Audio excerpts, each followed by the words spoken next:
หวังว่าสักวันเธอนั้นจะกลับมา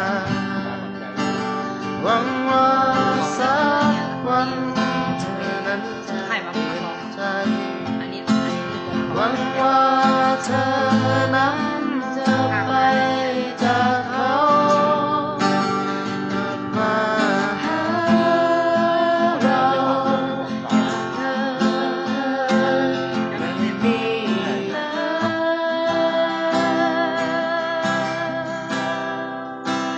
วันที่เคยมีเรามันจบลงไป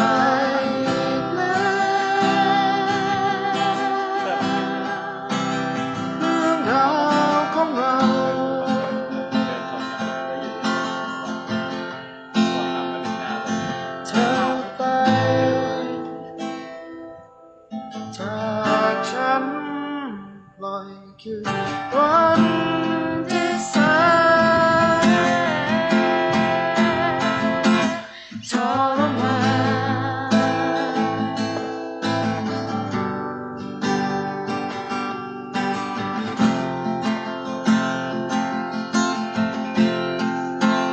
เป็นคืนที่โหดร้ายเป็นเช้าที่ไม่อยากลุกเล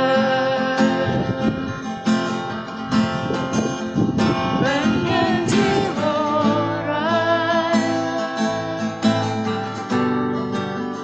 เป็นคืนที่โหดร้ายเป็นความรู้สึกที่มันช่างโหดร้ายโอ้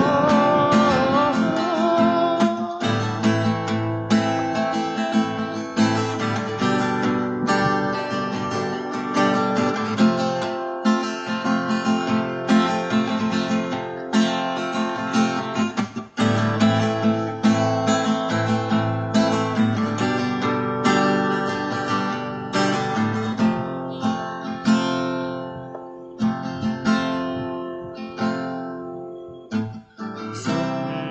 ดท้ายเหลือเพียงฉัน